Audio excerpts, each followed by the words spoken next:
El misterio de la transfiguración. ¿Por qué Moisés y Elías tuvieron que volver a la tierra?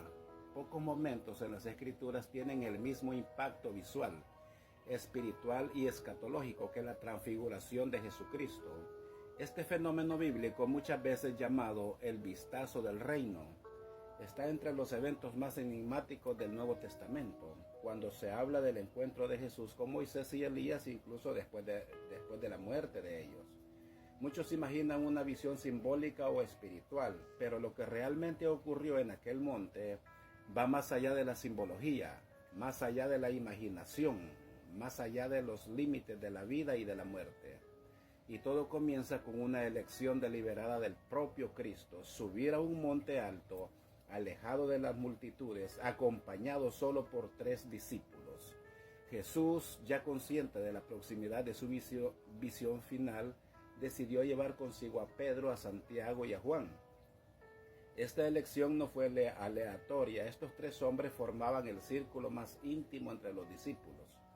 Fueron testigos de momentos en los que los demás no presenciaron. Esta separación intencional se repite en eventos como en la resurrección de la hija de Jairo, la oración en Getsemaní. Sin embargo, ninguno de estos momentos se compara con lo que verían en el monte de la transfiguración.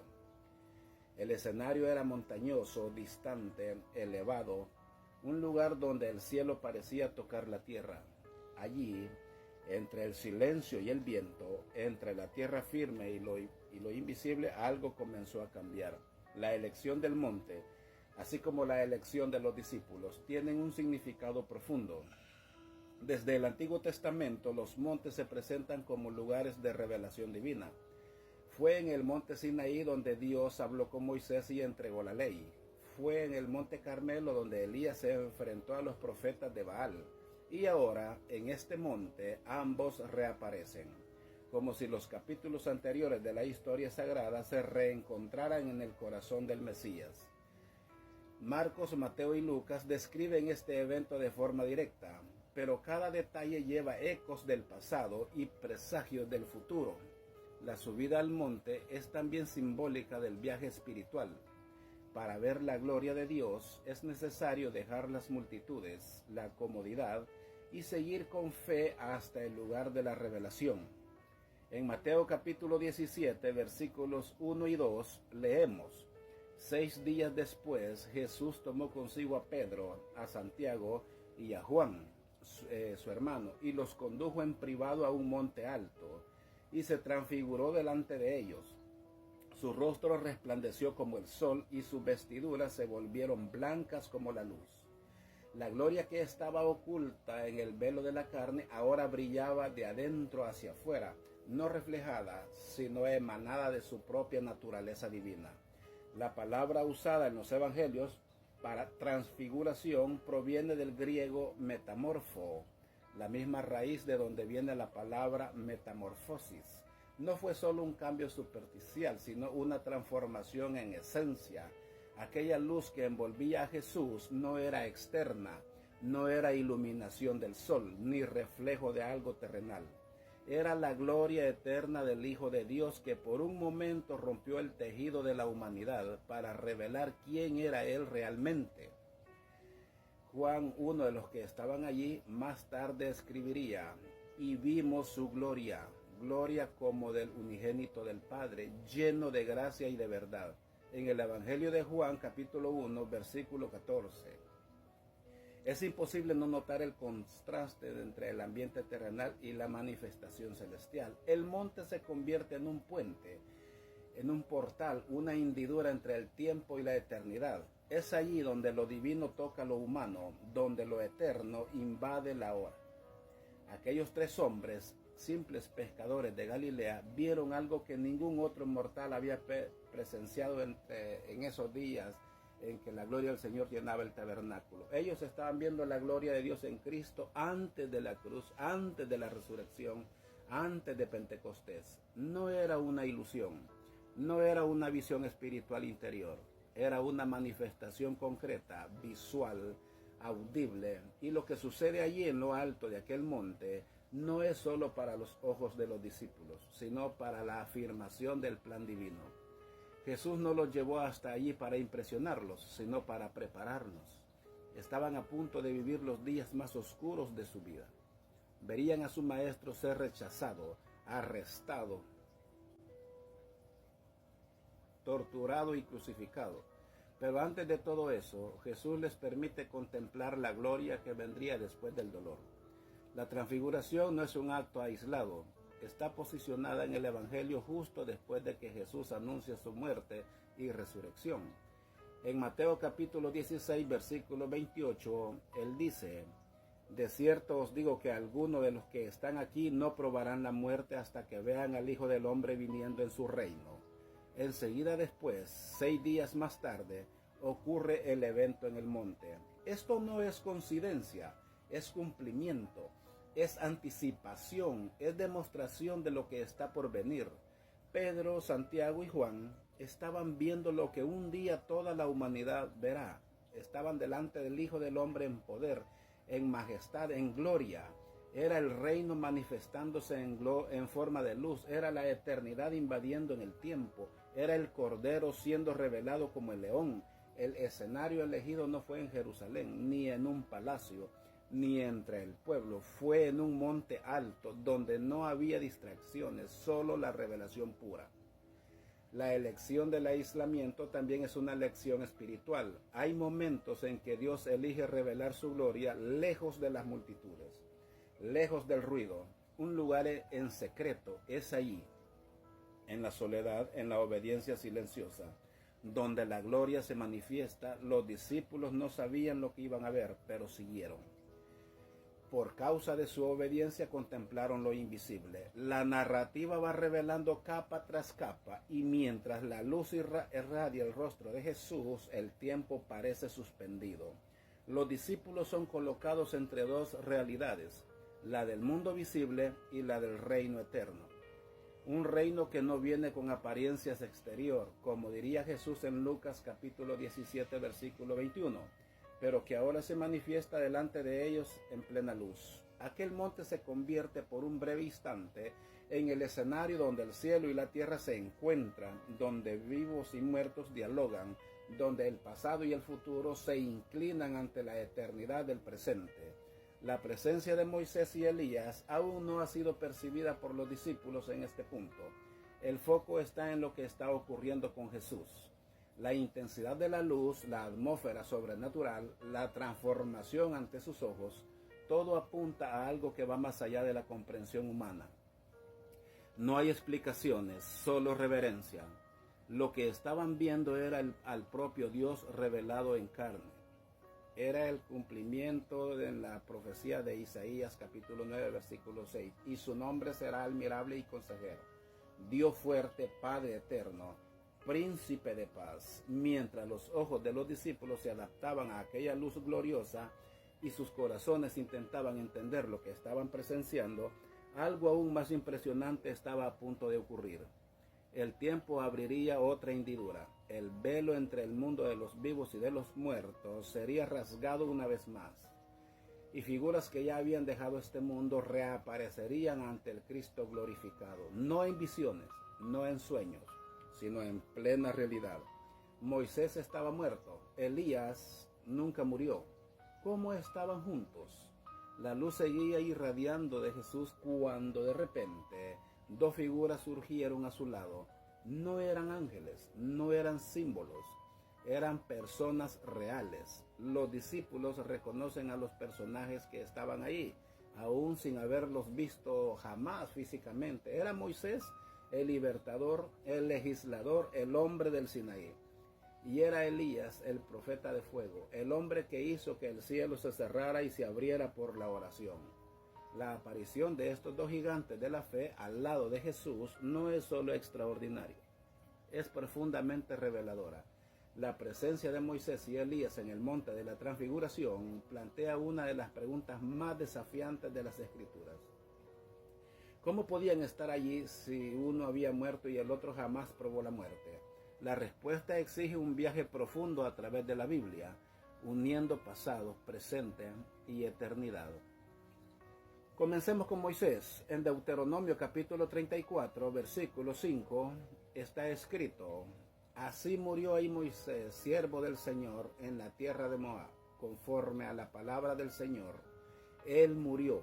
Esta verdad es afirmada por las Escrituras sin rodeo. Más aún, en Deuteronomio capítulo 34, versículo 6, se revela que Dios lo sepultó, y nadie conoce hasta hoy el lugar de su sepultura. Esa muerte solemne, solitaria y sagrada siempre ha estado rodeada de misterios. Moisés muere en el monte Nebo, con los ojos puestos en la tierra prometida a la que no pudo entrar. Aún así, siglos después, aparece vivo, al lado del Mesías. Esta aparente paradoja nos lleva a la comprensión de que la muerte no es el fin de la conciencia, ni de la existencia. El alma, incluso después de la muerte del cuerpo, continúa viva ante Dios. En Eclesiastés capítulo 12, versículo 7 está escrito: y el polvo vuelva a la tierra como era, y el espíritu vuelva a Dios que lo dio. Moisés, aunque muerto, estaba espiritualmente vivo. Su presencia ante Jesús comprueba la realidad de la vida después de la muerte. Más aún, indica que aquellos que descansan en el Señor permanecen plenamente conscientes, lúcidos y capaces de participar activamente de la voluntad de Dios en los cielos. Elías, por su parte, nunca murió. En Segunda de Reyes, capítulo 2, versículo 11, dice: y aconteció que yendo ellos caminando y hablando, he aquí un carro de fuego con caballos de fuego los separó del uno del otro, y Elías subió al cielo en un torbellino. Elías es una excepción en el testimonio de las Escrituras, así como Enoc, en Génesis capítulo 5, versículo 24, fue tomado por Dios sin experimentar la muerte. No fue enterrado, no dejó sepultura, fue simplemente llevado. Y el hecho de que Elías esté ahora ante los ojos de Pedro, Santiago y Juan, al lado de Moisés y de Jesús, cierra un ciclo revelador. Lo que tenemos delante de nosotros es una teofanía, pero también una representación escatológica. Moisés y Elías no aparecen solo como grandes hombres de fe, surgen como arquetipos. Moisés representa a aquellos que murieron en el Señor, que descansan y aguardan la resurrección. Elías representa a aquellos que serán arrebatados, transformados vivos en la venida del Señor. Juntos representan a todos los que componen el pueblo redimido, los que duermen y los que serán transformados. Esto hace eco a lo que Pablo escribiría más tarde en 1 Corintios capítulo 15, versículos 51 y 52. No todos dormiremos, pero todos seremos transformados. En un momento, en un abrir y cerrar de ojos, al sonido de la última trompeta. Hay aún otro detalle. Moisés y Elías no aparecen como figuras silenciosas, sino como hombres conscientes, activos y hablantes.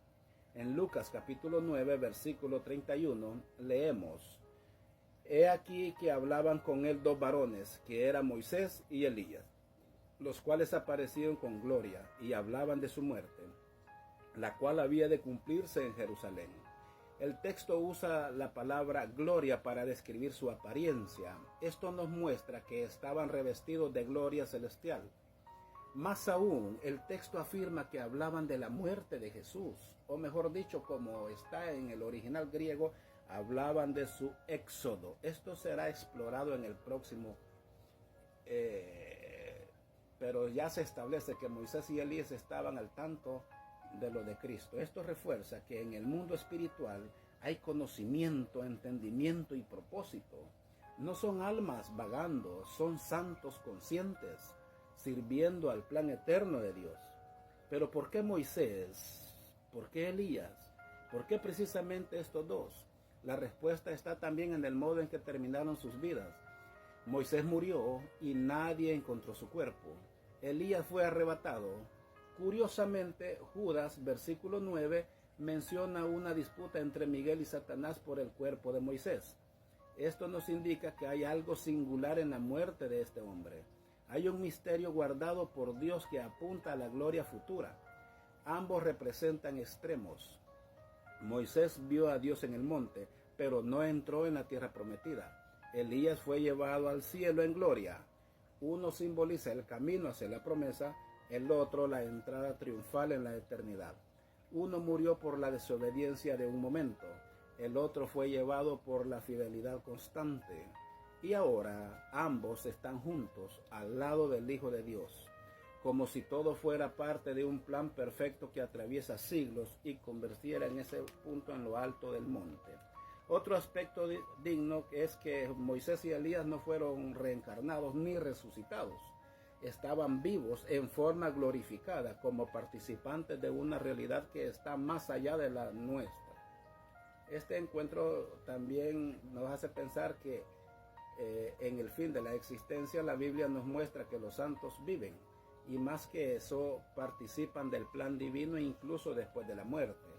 Este evento también desafía la teología que niega la conciencia después de la muerte. Moisés prueba lo contrario. Él no solo existe en el mundo espiritual, sino que está allí en cuerpo glorificado, hablando con el propio Mesías sobre eventos de que van a suceder en la historia humana. Esto revela que la eternidad ya contempla lo que para nosotros aún es futuro. Es como si en aquel monte el tiempo hubiera sido suspendido, lo que fue, lo que es y lo que ha de venir. Estaban todos juntos. El propio hecho de que los discípulos reconocieran a Moisés y a Elías apuntan a otra verdad. La identidad personal permanece en la eternidad. No nos volvemos seres anónimos o divididos en una conciencia cósmica. Seguimos siendo quienes somos, pero glorificados. Pedro, Santiago y Juan sabían que estaban ante Moisés y Elías, y eso sin que nadie se lo dijera. No hubo presentación formal, fue reconocimiento espiritual, revelación sobrenatural. Lo que los discípulos presenciaron en ese momento era algo reservado a pocos. Estaban delante de dos hombres que representaban la propia estructura de la revelación divina hasta entonces. Moisés había hablado con Dios cara a cara, como está registrado en Éxodo, capítulo 33. En el versículo 11, Elías había oído la voz de Dios en un susurro suave, en Primera de Reyes, capítulo 19. Ahora ambos estaban ante aquel que es la palabra viva, el Verbo encarnado. Esta escena también revela el reconocimiento de autoridad. Moisés y Elías, hombres de gran peso espiritual, no estaban en el centro, estaban al lado de Jesús. Ninguno de los dos hablaba en su propio nombre. Todos estaban enfocados en él. Todos se sometían a él. Moisés entregó la ley, Elías anunció la venida del Señor, pero ahora ambos se inclinan ante aquel que es el cumplimiento de la ley y de los profetas. Mientras los ojos de los discípulos aún intentaban comprender lo que estaban viendo, sus oídos captaron fragmentos de una conversación que parecía sobrepasar los límites de la realidad. El tema de aquel diálogo era algo que los confundía aún más. No se trataba de gloria futura, ni de victorias en este mundo. Hablaban de cruz, de muerte, de partida. Una partida que no significaba derrota, sino liberación. Y es en ese punto que una palabra escondida en los evangelios cobra luz. Una palabra antigua, cargada de memorias y significados. Una palabra que nos lleva de vuelta a Egipto, pero que ahora apunta a Jerusalén. Una palabra que une a Moisés, a Elías y a Jesús en un mismo propósito. Hablaban del éxodo, y era ese éxodo el que estaba a punto de acontecer ante los ojos de la humanidad. En un monte diferente llamado Calvario. ¿Qué conversaron? La palabra prohibida que conectaba la cruz, la escena en lo alto del monte, permanece envuelta en luz. Jesús glorificado está frente a Moisés y a Elías, ambos manifestados en gloria. Pedro, Santiago y Juan observan en silencio y atónitos por lo que estaban viendo. Pero más allá del impacto visual, hay algo aún más profundo ocurriendo. Una conversación, un diálogo entre tres figuras eternas que carga el peso de toda la redención y el contenido de esa conversación revelado solo por Lucas. Eso es sorprendente. Él registra en el capítulo 9, versículo 31, los cuales aparecieron en gloria y hablaban de su muerte, la cual había de cumplirse en Jerusalén. Pero en el texto original griego, la palabra usada para muerte es éxodo. Esta elección lingüística no es accidental. Éxodo no es simplemente una sustitución poética para muerte, es una clave teológica, es un puente entre dos historias, entre dos tiempos, entre dos liberaciones. Moisés hablaba de un éxodo que liberó a Israel de Egipto. Elías proclamaba la necesidad de retornar a la fidelidad del tiempo de apostasía. Ahora ambos están frente a Jesús, hablando sobre un nuevo éxodo, no desde una tierra extranjera, sino desde la condición caída de la humanidad. No una travesía geográfica, sino espiritual. Un éxodo que sería realizado no con vara o señales, sino con sangre y cruz. El éxodo de Moisés liberó a un pueblo de la esclavitud física. El éxodo de Jesús liberaría a toda la creación de la esclavitud del pecado. En Romanos capítulo 8, versículo 21, Pablo escribe: también la creación misma será libertada de la esclavitud de la corrupción a la libertad gloriosa de los hijos de Dios. De eso hablaban, de la liberación total, de la redención definitiva, de la victoria sobre la muerte. El plan que había sido diseñado desde antes de la fundación del mundo ahora estaba a punto de concretarse, y Moisés y Elías fueron enviados para dialogar con el Hijo al respecto. Esa conversación entre los tres no era solo simbólica, tenía propósitos, tenía tiempo, tenía destino. Hablaban de la palabra de que Jesús iba a cumplir en Jerusalén, el lugar donde tantos profetas fueron muertos, donde el templo servía como centro de la religiosidad y donde el Hijo de Dios sería rechazado, traicionado y crucificado. Era en Jerusalén que este nuevo éxodo comenzaría y paradójicamente no terminaría en muerte sino en resurrección. La palabra éxodo conlleva un peso emocional y profético. El libro del Éxodo narra el inicio del camino de un pueblo oprimido guiado por un libertador a través de las aguas del mar hacia la promesa. Ahora Jesús sería ese nuevo libertador, pero en lugar de levantar una vara, él se entregaría al madero. En lugar de abrir mares, rasgaría el velo del templo. En lugar de vencer al faraón, vencería al pecado y a la muerte. La promesa no era una tierra, sino un reino eterno. Este nuevo éxodo no sería realizado con milagros visibles para el pueblo. No habría plagas, columnas de fuego, ni maná visible, pero sería aún más poderoso. Sería una victoria en lo invisible. Colosenses capítulo 2, versículo 15 afirma: y despojando a los principados y a las potestades, los exhibió públicamente, triunfando sobre ellos en la cruz. Jesús conduciría el mayor éxodo de la historia, llevando cautivos a la libertad, rompiendo las cadenas de la condenación, quebrando los grilletes de la muerte. Él liberaría al hombre desde adentro. Ese era el contenido de la conversación. No hablaban sobre la gloria del momento, ni sobre la belleza de la manifestación. Hablaban de la cruz, del sufrimiento, del sacrificio. Mientras los discípulos miraban en éxtasis, Jesús estaba siendo recordado en plena luz del peso que le guardaba en la oscuridad de Getsemaní. Moisés, que conocía el peso de liberar a un pueblo resistente, y Elías, que enfrentó solo a reyes y sacerdotes corruptos, estaban allí no solo para presentarse, sino como testigos que comprendían el dolor del enviado de Dios. Ellos hablaban con aquel que guiaría el último y definitivo éxodo, aquel que sacaría a los cautivos del imperio de las tinieblas, como dice Colosenses capítulo 1, versículo 13, y los trasladaría al reino del Hijo de su amor. El éxodo de Jesús era también el camino de regreso. El que había dejado la gloria con el Padre ahora sería restaurado a ella, pero solo después de pasar por la cruz. Esta conversación también revela un principio espiritual profundo. La verdadera gloria no está en liberar el dolor, sino que pasar por él en propósito. El Cristo glorificado es el mismo Cristo crucificado. No hay gloria sin cruz. Eso era lo que los discípulos necesitaban entender. Antes de ver el trono tendrían que ver el madero. Antes de oír los cantos celestiales, oirían los gritos de la multitud. Y antes de ver la corona de oro, verían la corona de espinas. Al hablar del éxodo, Moisés y Elías también estaban atestiguando la soberanía del plan divino. No había casualidad, no había improviso. La cruz no fue una sorpresa en el camino, era el propio camino. En Hechos capítulo 2, versículo 23, Pedro afirma que Jesús fue entregado por el determinado consejo y anticipado conocimiento de Dios. Era ese consejo eterno el que ahora era discutido por tres figuras que representan los cielos, la ley y los profetas.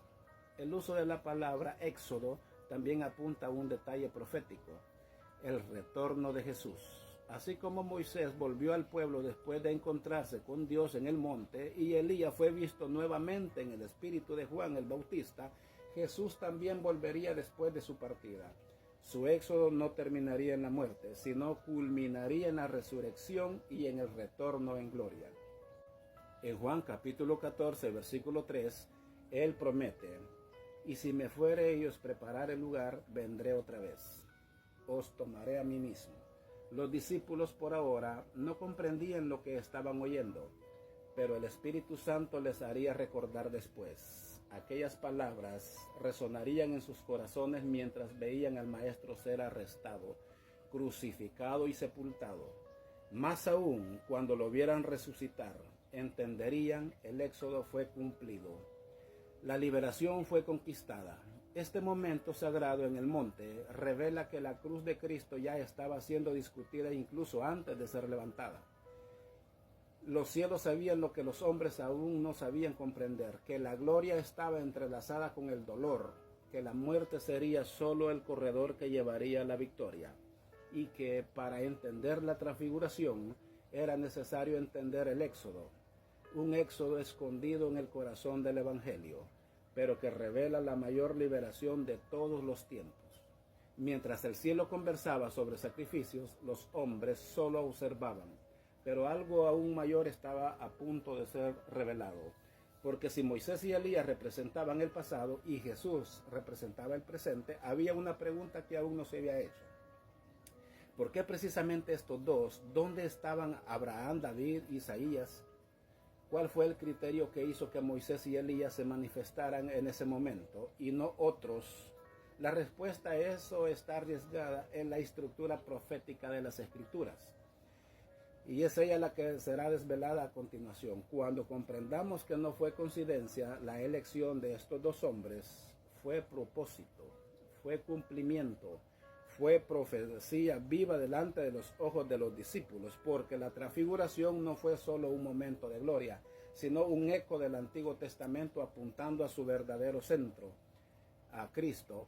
¿Por qué no apareció Abraham o David ante tantos héroes de la fe mencionados a lo largo de las Escrituras? Es legítimo preguntarse, ¿por qué Moisés y Elías? ¿Por qué entre tantos nombres grandiosos como Abraham, el padre de la fe, o David, el rey conforme al corazón de Dios? Fueron justamente estos dos los que se presentaron al lado de Jesús en aquel momento sagrado de la transfiguración. La respuesta a esta pregunta revela una capa más profunda de la revelación divina y conecta con precisión la estructura profética que sostuvo siglos de expectativa mesiánica. Moisés y Elías no estaban ahí solo como individuos históricos, sino como símbolos vivos de las dos grandes columnas sobre las cuales se apoya el Antiguo Testamento: la ley y los profetas. Moisés es el legislador, aquel a quien Dios confió las tablas del Sinaí, el mediador de la antigua alianza, que introdujo al pueblo a la santidad de Dios y a la seriedad del pecado. Elías, por su parte, es el profeta que confrontó a reyes y multitudes idólatras, representando la voz de Dios que clama por arrepentimiento, justicia y fidelidad. Abraham, por más esencial que sea en la historia de la redención, representa el inicio de un pueblo. David, por más amado y ungido que haya sido, apunta al reinado mesiánico en su forma futura. Pero Moisés y Elías sostienen cada uno a su manera la totalidad del testimonio que condujo a Israel hasta el Mesías. Cuando los judíos se referían a las Escrituras, las llamaban la ley y los profetas. Era esa combinación la que componía la autoridad de las Escrituras sagradas en la mente del pueblo hebreo. En el Evangelio de Lucas capítulo 24, versículo 27, leemos que Jesús, después de su resurrección, caminando con 2 discípulos, camino a Emaús, comenzando por Moisés y todos los profetas, les explicó lo que de él se hallaba en todas las escrituras. Jesús se revela como el centro de todo lo que había sido escrito, y en el monte de la transfiguración, esa verdad se vuelve visible. Moisés, con su autoridad legislativa, y Elías, con su autoridad profética, se reúne con aquel que es el cumplimiento de ambos. La ley fue dada por medio de Moisés. Ella reveló la santidad de Dios y la incapacidad del hombre de alcanzar esa santidad por sus propios méritos. La ley apuntaba de forma continua a la necesidad de un mediador superior, de un sacrificio definitivo. Elías, por su parte, profetizó en un tiempo de gran apostasía e idolatría, clamando por el retorno al Señor, llamando al pueblo al arrepentimiento. Su presencia siempre fue señal de confrontación y de renovación. Ambos apuntaban a algo mayor que ellos mismos.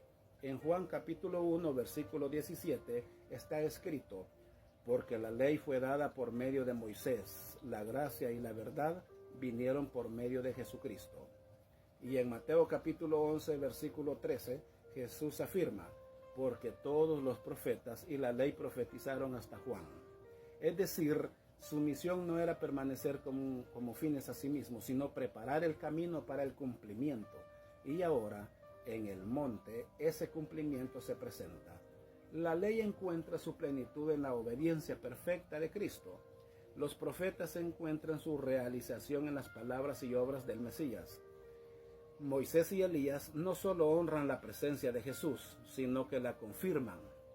No lo preceden, sino que se someten. No disputan espacio, sino que desaparecen cuando la gloria del Hijo es establecida. Si Abraham hubiera aparecido, tal vez el foco hubiera sido la alianza, o si David estuviera presente, tal vez el énfasis habría sido el reino terrenal. Pero allí, en el punto exacto de la narrativa en que Jesús se encaminaba al sacrificio, era necesario que se manifestaran los que representaban el peso de la obediencia y el clamor por la fidelidad, porque Jesús no estaba solo para ser proclamado rey, estaba para ser ofrecido como cordero, y ¿quién mejor que Moisés y Elías para testificar de él? Además, hay una conexión escatológica que no puede ser ignorada. La aparición de Elías estaba profundamente arraigada en la expectativa mesiánica.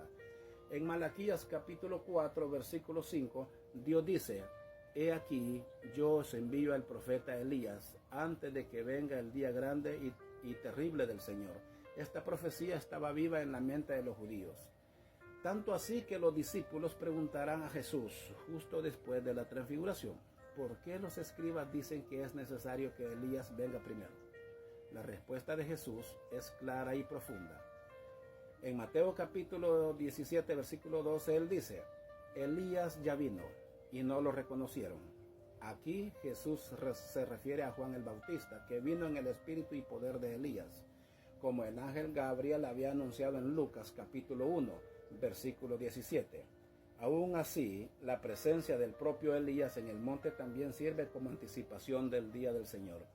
Apunta a algo mayor, a una realidad que trasciende el tiempo y apunta al fin.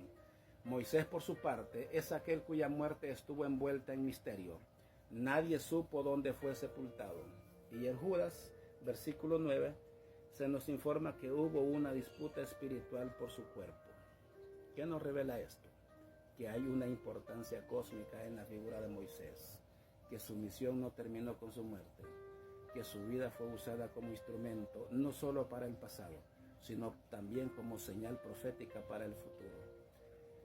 Ambos representan no solo la estructura del Antiguo Testamento, sino también los dos grandes testimonios que apuntan a Cristo. Un testimonio escrito, la ley; un testimonio proclamado, los profetas. Y ambos ahora entregan la escena a aquel que es la palabra encarnada. Ellos aparecen y luego desaparecen, porque su misión termina allí. La misión de Cristo, sin embargo, apenas comienza. Es por eso que cuando todo termina, los discípulos miran y no ven a nadie más, sino a Jesús. Querido hermano, si tú has llegado hasta este momento, quiero decirte que Dios sigue siendo un misterio. Dios, probablemente no le entendamos, pero hay que amarle y hay que seguirle, hay que obedecerle. Si has llegado hasta este momento, yo me atrevo a decirte, Dios derramará bendiciones en cada área de tu vida. Comparte este video porque hay mucha necesidad de escuchar palabra de Dios.